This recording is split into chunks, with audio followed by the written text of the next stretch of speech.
আসসালামু আলাইকুম বন্ধুরা, আপনারা অনেকে আমাকে কমেন্ট করতেছেন ভাইয়া 2026 সালের বাংলাদেশ সেনাবাহিনীর সৈনিক পদে সার্কুলারটি কবে নাগাদ প্রকাশিত হবে, এটি নিয়ে একটি ভিডিও তৈরি করে দেন। তো আজকে আমি এই ভিডিওতে বিস্তারিত বলে দেব এই সার্কুলারটি কবে নাগাদ প্রকাশিত হবে।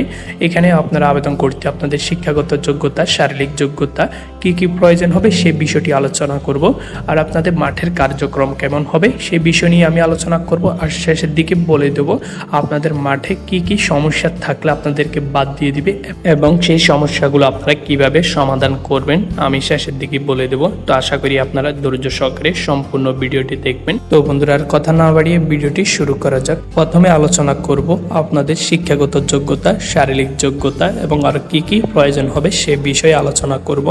তো আপনাদের বয়স হতে হবে হচ্ছে ছেলেমেয়ে ও প্রার্থীর জন্য 16 থেকে 21 বছরের মধ্যে যাদের বয়স আছে সেই প্রার্থীগণ এখানে আবেদন করতে পারবেন। এবং আপনার শিক্ষাগত যোগ্যতা প্রয়োজন হবে আপনি এসএসসি পরীক্ষায় যে কোনো বিভাগ থেকে পড়াশোনা করো না কেন। অনেকে বলে ভাই আমি তো মাদ্রাসায় পড়াশোনা করছি, আমি কি আবেদন করতে পারবেন? তো অবশ্যই আপনি আবেদন করতে পারবেন। আপনি যদি এসএসসিতে 3.00 পেয়ে উত্তীর্ণ হন তাহলে আপনি পারবেন। আপনি যে কোনো বিভাগ থেকে পড়াশোনা করেন না কেন, অর্থাৎ আপনার রেজাল্ট যদি 3.00 পেয়ে থাকেন, এর নিচে কিন্তু হলে হবে না, এর উপরে থাকলে অনেক ভালো, ওইখানে আপনি অগ্রাধিকার পেতে পারেন। তো বন্ধুরা, আশা করি বুঝতে পারছেন। আর অবশ্যই আপনাকে বাংলাদেশের স্থায়ী নাগরিক হতে হবে। বৈবাহিক অবস্থা ছেলেমেয়ে উভয় প্রার্থী থেকে কিন্তু অবিবাহিত হতে হবে।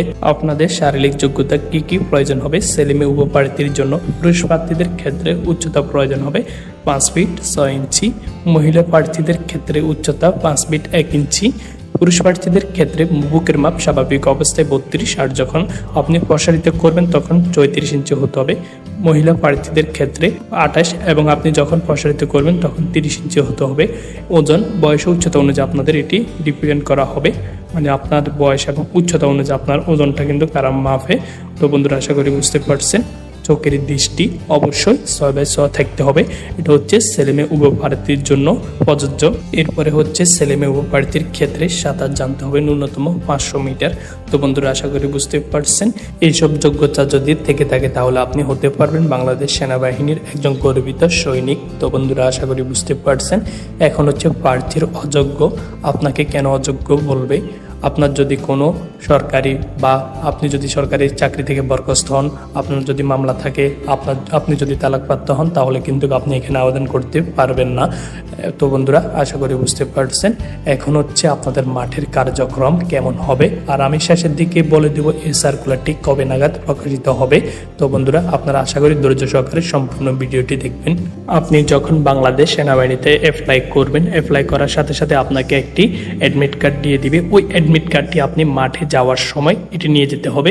মাঠে আপনি কখন যাবেন, আপনি যে নম্বরটা দিয়েছিলেন আবেদন করার সময় ওই নম্বরে একটি SMS আসবে। 3 দিন আগে কিন্তু আপনাকে একটি SMS পাঠিয়ে দিবে, আপনার মাঠ কোথায় হবে সেটি মেসেজে লেখা থাকবে। আর অবশ্য আপনি সাথে করে আপনার এটা নিয়ে যেতে হবে অ্যাডমিট কার্ড, আর হচ্ছে যে মোবাইলে SMS আসছে ওই মোবাইলটা সাথে করে নিয়ে যেতে হবে। তো নিয়ে যাওয়ার পর হচ্ছে ওইখানে ক্যান্টনমেন্টে আপনাকে যে ক্যান্টনমেন্টে যাওয়ার জন্য বলে ওইখানে আপনারা সকাল 7টা বাজে উপস্থিত থাকতে হবে। এরপর আপনাদের একটি রোল নাম্বার আছে, সিরিয়াল অনুযায়ী আপনাদেরকে ডাকবে, লাইনে দাঁড় করাবে। এরপরে হচ্ছে আপনাদেরকে মাঠে নিয়ে যাবে, ভিতরে নিয়ে যাবে ক্যান্টনমেন্টের ভিতরে। তো ওইখানে হচ্ছে আপনাদেরকে আবার সিরিয়াল করানো হবে। তো আপনার মোবাইল নিয়ে নেবে। মোবাইল নেওয়ার পর হচ্ছে কি আপনার সব কিছু মোবাইলে যা আছে সব কিছু কিন্তু লক খুলতে হবে। তো লক খুলে স্যারদেরকে জমা দিয়ে দিবেন। এরপরে আপনাদেরকে বলবে পরনের যে পোশাকগুলো আছে সেগুলো খুলে নেওয়ার জন্য, মানে আপনার শুধু হাফ প্যান্ট এটা থাকবে আর কোনো পোশাক থাকবে না শরীরে। এরপরে আপনারা সিরিয়ালে বসবেন। এরপরে হচ্ছে আপনাদের প্রাথমিক মেডিকেল শুরু হবে। আপনি ক্যান্টনমেন্টে ঢুকছেন, ওইখানে ডিসিপ্লিন এটা মেনটেন করতে হবে। আপনি যদি স্যারদের সাথে কোনো বেয়াদবি করেন তাহলে আপনাকে সাথে সাথে তারা কিন্তু বাইর করে দিবে। তো আপনারা মাঠে যাবেন, কোনোদিনও কোনো সিনিয়রের সাথে বেয়াদবি করবেন না, স্যাররা যেটা বলে ওইটা শুনে থাকবেন। তো বন্ধুরা, আশা করি বুঝতে পারছেন। তো প্রাথমিক মেডিকেল আপনাদেরকে কি কি দেখবে? প্রাথমিক মেডিকেল হচ্ছে আপনাদেরকে প্রথমে বলবে দাঁড়ানোর জন্য আপনার হাইট দেখবে, আপনার হাইট কতটুক। এরপরে হচ্ছে ওজন, বুকের মাপ, এগুলো চাইবে। তো এগুলোতে যদি আপনি সিলেক্টেড হন তাহলে আপনার প্রাথমিক মেডিকেল শুরু হবে। প্রাথমিক মেডিকেলে হচ্ছে প্রথমে আপনাকে আপনার হাত, পা, তারপরে নখ, তারপরে হাতে কোনো ভেরিফিকেশন আছে কিনা, আপনার পার রক খুলে যায় কিনা, মানে পুলি যদি যায় তাহলে কিন্তু আপনাকে বাদ দিয়ে দিবে। এগুলো দেখবে। তো দেখার পর হচ্ছে আপনাকে বলবে ডোপর দেওয়ার জন্য হাত এটা মুট করে, হাত মুট করে ডোপর দেওয়ার জন্য বলবে। মানে আপনার যদি হাত গামায় এটাই তারা দেখবে, যদি আপনার হাত গামায় তাহলে আপনাকে বাদ দিয়ে দিবে। তো এরপরে বলবে আপনাদেরকে সিট আপ দেওয়ার জন্য, রিসাপ দেওয়ার জন্য, এরপরে সারারা অনেক কিছু বলে। এরপরে হচ্ছে আপনাকে পুশ আপ দেওয়ার জন্য, মানে এগুলো চাইবে আপনার দম কেমন আছে।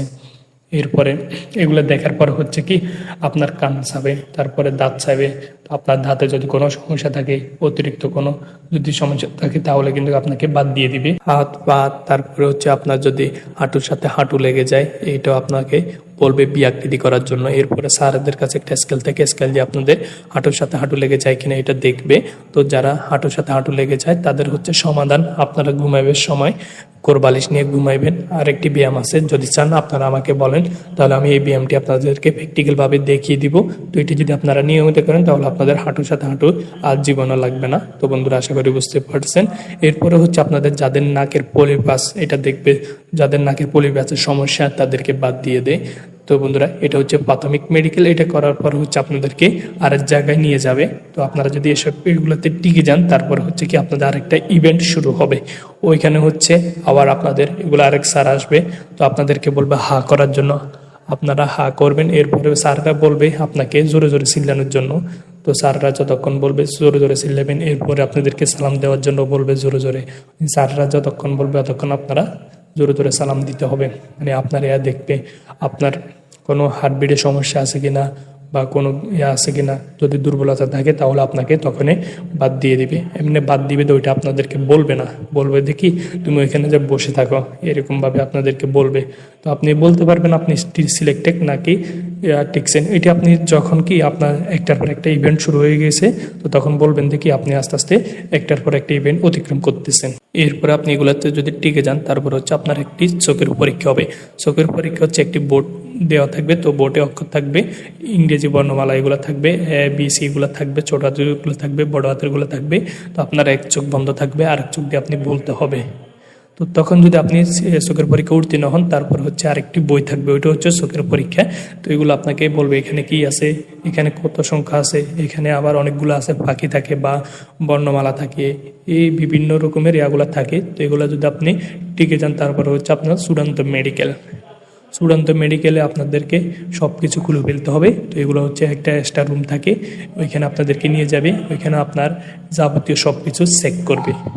তো যারা চূড়ান্ত মেডিকেলে উত্তীর্ণ হন তাদের হচ্ছে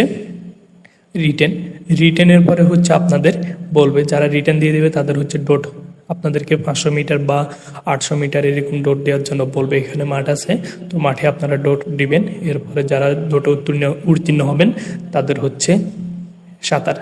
এরপরে আপনাদেরকে সাঁতারের জন্য নিয়ে যাবে। তো সাঁতারের আগে হচ্ছে আপনাদের যখন চূড়ান্ত মেডিকেল করাবে এর আগে হচ্ছে আপনাদেরকে বলবে পুশ আপ দেওয়ার জন্য। তো পুশ আপ সর্বনিম্ন হচ্ছে কি 20টা। এইখানে আপনাদেরকে স্যাররা যতটা বলে অতটা দিতে হবে, কোনো নির্দিষ্ট নাই। আমাকে বলছে বা 30টা দেওয়ার জন্য আপনাকে বলতে পারে 25টা 20টা বা এরকম অনেককে, মানে যতটুকু তো আপনার এ আছে দম আছে ততক্ষণ পর্যন্ত আপনারা পুশ আপ দেবেন। এরপরে আপনারা যখন পুশ আপ দিয়ে দেবেন এরপরে হচ্ছে কি আপনাদের দুপুরের পরে আপনাদেরকে বলবে সাঁতার দেওয়ার জন্য। তো সাঁতারের জন্য আপনাদেরকে নিয়ে যাবে। তো যারা সাঁতারে উত্তীর্ণ হবেন এরপরে হচ্ছে কি আপনাদের ভাইভাতে যারা সিলেক্টেড হবেন এরপর আবার আপনাদের চূড়ান্ত মেডিকেল আবার করাবে। এখানে রক্ত পরীক্ষা, প্রস্রাব পরীক্ষা আর অনেকগুলো পরীক্ষা করাবে। তো এরকম করতে আপনাদের প্রায় রাত হয়ে যাবে, আপনাদের রেজাল্ট দিতে দিতে প্রায় 2টা-3টা বেজে যাবে রাতের। তো বন্ধুরা আশা করি বুঝতে পারছেন। তো মাঠের কার্যক্রমগুলো এরকমই হয়, এখন তো আরও ভিন্ন করতে পারে। তো আমি অনেক আগে মাঠ করছি, তো আমি আমার বাস্তব অভিজ্ঞতা থেকে আপনাদেরকে শেয়ার করলাম। তো এরপরে যদি আপনাদের কোনো প্রশ্ন থাকে তাহলে অবশ্যই কমেন্টে জানাবেন। তো এখন হচ্ছে মাঠে কি কি সমস্যা থাকলে আপনাকে 100% বাদ দেওয়ার সম্ভাবনা থাকে, তো আমি সে বিষয়টি এখন বলবো। আপনার যদি হাত পায়ে কোনো কাটা দাগ থাকে তাহলে আপনাকে বাদ দিয়ে দিবে। আপনার যদি অতিরিক্ত চুল পাকা থাকে তাহলে বাদ দিয়ে দিবে। তো আপনার যদি অতিরিক্ত মুখে ব্রণ থাকে তাহলে আপনাকে বাদ দিয়ে দেবে। আপনার যদি হাঁটুর সাথে হাঁটু লেগে যায় তাহলে আপনাকে বাদ দিয়ে দিবে। আপনার যদি অতিরিক্ত হাত গামায় তাহলে আপনাকে বাদ দিয়ে দিবে। তো বন্ধুরা আশা করি বুঝতে পারছেন। আর যদি আপনার চোখের সমস্যা থাকে তাহলে আপনাকে বাদ দিয়ে দিবে। তো আপনারা যারা চশমা পরেন তারা কিন্তু মাঠে যাওয়ার সময় চশমা নিয়ে যাবেন না, তো এটি যদি দেখে আপনাকে সাথে সাথে বলবে যে কি আপনার তো চোখের সমস্যা, আপনাকে নিবে না। তো আপনারা কখনো এই ভুলটা করবেন না মাঠে যাওয়ার সময়। তো যারা চশমা পরেন তারা চশমা নিয়ে যাবেন না। তো যাদের চোখের সমস্যা আছে তারা এখান থেকে ভালো ডাক্তারের পরামর্শ নিয়ে চিকিৎসা করাইতে পারেন। আপনার পায়ে যদি নখের কোনো সমস্যা থাকে বা কানের সমস্যা থাকে, নাকের পলিপাসের সমস্যা থাকে, আপনার যদি দাঁত ভাঙা থাকে বা আলগা দাঁত লাগান, তাহলে আপনাকে মাঠ থেকে বাদ দিয়ে দিবে। আর যারা সাঁতার পারেন না তাদেরকে বাদ দিয়ে দিবে। আর যারা পুশ-আপ পারেন না, পুশ-আপ কীভাবে দিতে হয় তো আপনারা যদি বলেন আমি আপনাদেরকে প্র্যাকটিক্যালভাবে দেখিয়ে দিব। তো আপনারা পুশ-আপ দিতে হবে। তো পুশ-আপ হচ্ছে আপনার দম কতটুকু আছে ওইটা দেখবে। তো আর যারা আপনারা সাঁতার পারেন না তাদেরকেও বাদ দিয়ে দিবে। তো বন্ধুরা আশা করি বুঝতে পারছেন। তো বন্ধুরা এই সার্কুলারটি কবে নাগাদ প্রকাশিত হবে? এখন চলতেছে সেপ্টেম্বর, এরপরে অক্টোবর বা নভেম্বর মাসে সার্কুলারটি প্রকাশিত হবে। তো আপনারা এখন থেকে প্রস্তুতি গ্রহণ করুন। আপনারা যারা বাংলাদেশ সেনাবাহিনীর একজন সৈনিক হইতে চান তো আপনাদের অবশ্যই ধৈর্য লাগবে। আর আপনারা যারা ধৈর্য সহকারে আমার সম্পূর্ণ ভিডিওটি দেখেছেন আপনাদের অনেক উপকারে আসবে। বাংলাদেশ সেনাবাহিনীর প্রথম রুলস হচ্ছে আপনাকে ধৈর্য পরীক্ষা করতে হবে। আপনার ধৈর্য কতটুকু ওইটা কিন্তু স্যাররা পরীক্ষা করে। আপনি মাঠে যাবেন, আপনার ধৈর্য কেমন ওইটা কিন্তু তখন আপনাদের থেকে পরীক্ষা নেয়।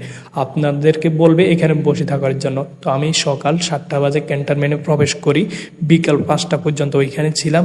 আমি যখন কি বাদ পড়ে যাই তো আমাকে বাদ দিয়ে দিয়েছিল হচ্ছে বরণের কারণে।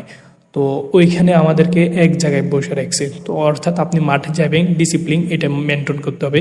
তো আপনি যদি ওইখানে যাই বেয়াদবি করেন তাহলে কিন্তু এটা হবে না। তখন থেকে আপনাদেরকে স্যাররা দেখবেন, নজরে দেখবে, মানে আপনার ধৈর্য কেমন, আপনার আচার আচরণ কেমন, তখন থেকে কিন্তু আপনার এগুলো শুরু হয়ে যাবে। তো বন্ধুরা আশা করি বুঝতে পারছেন। আর আপনারা যারা বাংলাদেশ সেনাবাহিনী হতে চান এখন থেকে প্রস্তুতি গ্রহণ করুন। তো বন্ধুরা এরপরে যদি আপনাদের কোনো প্রশ্ন থাকে অবশ্যই আপনারা কমেন্টে জানাবেন। আমি আপনাদের কমেন্টের উপরে ভিত্তি করে সম্পূর্ণ ভিডিও তৈরি করে থাকি। তো আজকের ভিডিওটি এই পর্যন্ত। ভিডিওটি অনেক লং হয়ে গেছে। তো লং হওয়ার কারণ হচ্ছে আপনাদের জন্য আমি একেবারে এই ভিডিওতে সম্পূর্ণ কিছু বলে দিয়েছি, মানে বাংলাদেশ সেনাবাহিনীতে কি কি হয় A to Z বিস্তারিত আলোচনা করছি। এরপরে যদি আপনাদের কোনো প্রশ্ন থাকে অবশ্যই আপনারা কমেন্টে জানাবেন। তো আজকের ভিডিওটি এই পর্যন্ত, দেখা হচ্ছে অন্য কোনো ভিডিওতে। ততক্ষণ পর্যন্ত ভালো থাকুন, সুস্থ থাকুন। সবাইকে জানাই আসসালামু আলাইকুম।